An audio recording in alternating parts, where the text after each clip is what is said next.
Alizeh talk کے معزز سامعین کو علیزہ کنول کا سلام۔ شروع کرتے ہیں آج کی کہانی۔ میٹرک پاس کرنے کے بعد میں کالج میں داخلے کے لیے جتن کرنے لگی، لیکن والد صاحب میری شادی کرنا چاہتے تھے، لہٰذا آگے پڑھنے کی اجازت نہ دی۔ یوں ہی سال گزر گیا، نہ شادی ہوئی اور نہ داخلہ لیا۔ اب والد کو بھی احساس ہوا کہ شادی تو تب ہوگی جب نصیب کا تالا کھلے گا، تب تک لڑکی پڑھ لے گی تو آگے تعلیم اس کے ہی کام آئے گی۔ نئے سال انہوں نے کہا کہ بیٹی آگے پڑھنا چاہتی ہو تو داخلہ لے لو، اگر اس دوران کوئی اچھا رشتہ آ گیا تو پھر تعلیم کو خیر بات کہہ دینا۔ میں نے بھی یہ منظور کر لیا کہ آگے جو قسمت میں ہوگا دیکھا جائے گا۔ میں بہت جلد گھل مل جانے والی ہنس مکھ لڑکی تھی۔ چند دنوں میں کالج میں کئی لڑکیاں سہیلیاں بن گئیں۔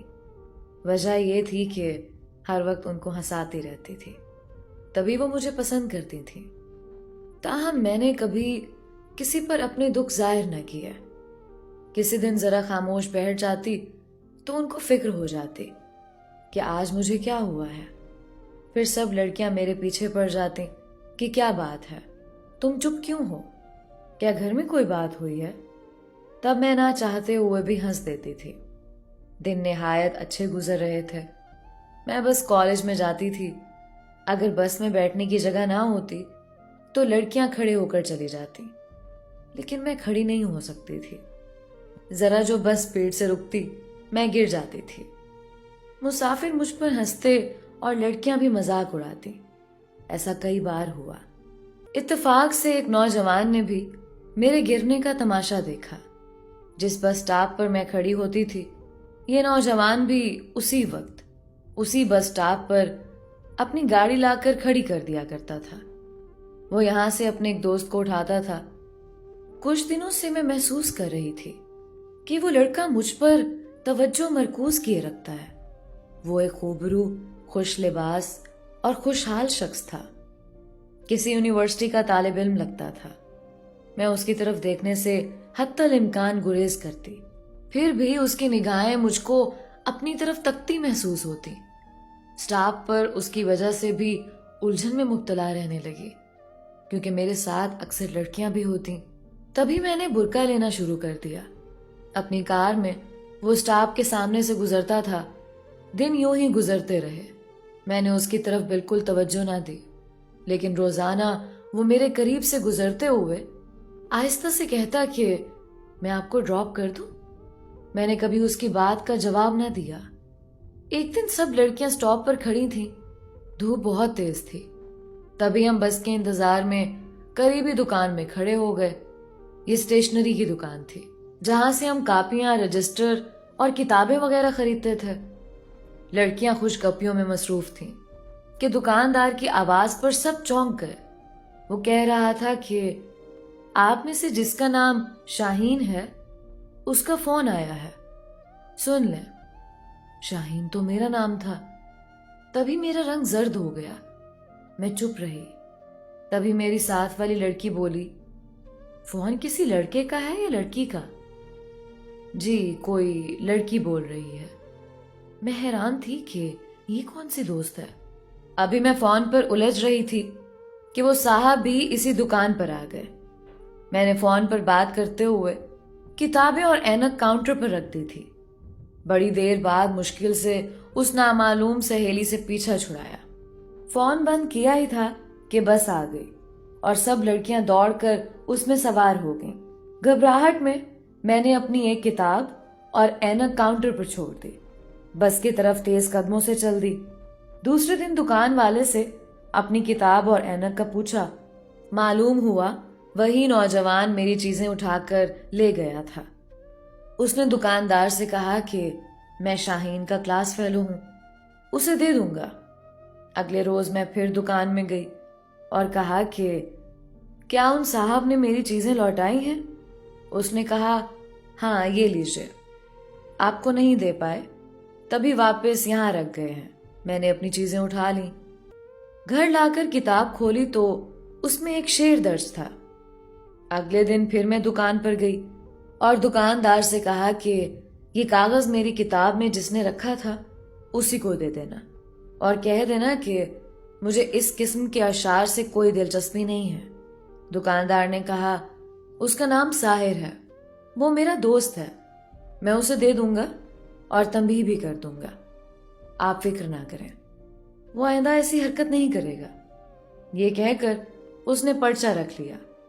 میرے ساتھ عقیلہ تھی، وہ بولی شاہین پلیز اس کو مت ٹھکراؤ، کتنا اچھا لگتا ہے وہ، خوبصورت آنکھوں والا، میں تو اس پر مرتی ہوں۔ میں نے جواب دیا تم مرتی ہو تو مر جاؤ، بلکہ چلو بھر پانی میں ڈوب مرو، مجھے اس قسم کے گانوں والے شعروں سے چڑ ہے۔ اس کے بعد وہ روزانہ مجھے اس دکان پر فون کرنے لگا۔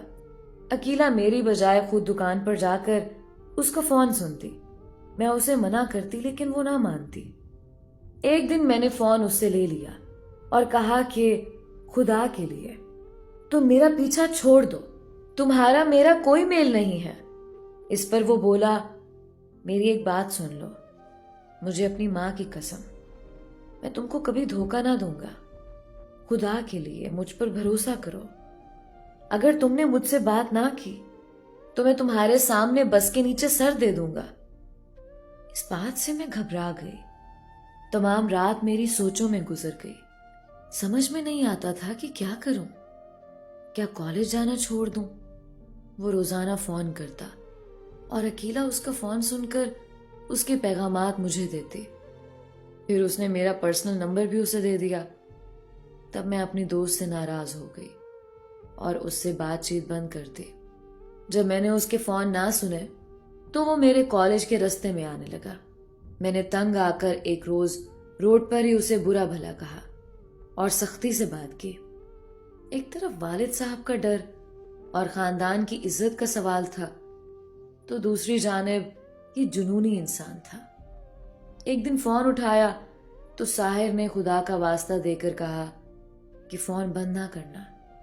پہلے میں سختی سے جواب دیتی تھی، اس روز منت بھرے لہجے میں بولی دیکھو ساحر، تم جو بھی ہو میرا پیچھا چھوڑ دو، مجھے تنگ نہ کرو، میری بہت مجبوریاں ہیں، بڑی مشکل سے پڑھائی کے لیے اجازت ملی ہے، والد صاحب کو علم ہو گیا تو وہ دوسری کوئی بات نہ کریں گے، بس مجھے کالج سے ہٹا دیں گے اور میرا بڑا نقصان ہو جائے گا۔ میں ایک برقع نشین لڑکی ہوں، اس سے میرے گھر والوں کے ماحول اور مزاج کا اندازہ کر لو، تم کسی اور لڑکی سے دوستی کر لو مگر مجھے تنگ مت کرو، تمہیں اپنی امی کا واسطہ، بات کو یہی ختم کر دو۔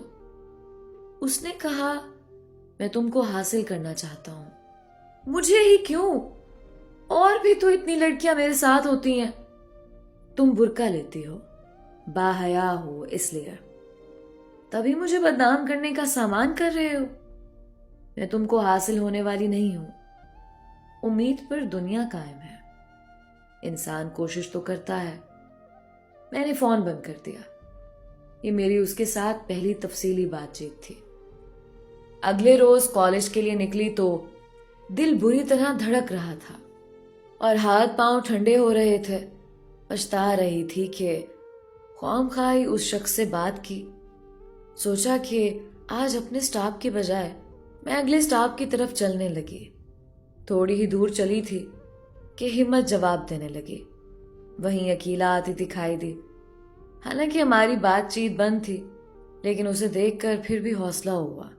سوچا واپس اسی کے ساتھ اپنے والے بس سٹاپ پر پلٹ جاتی ہوں۔ اگلا سٹاپ تو کافی دور ہے۔ اس سے پہلے کہ میں بات کرتی وہ خود میری طرف آ گئی، کہنے لگی آج ادھر کدھر جا رہی ہو؟ میں چپ تھی، کوئی بات بن نہ پا رہی تھی۔ کالج کی بس کے پیچھے دوڑی مگر وہ نکل گئی۔ میں نے بے تکا سا جواز بتا دیا۔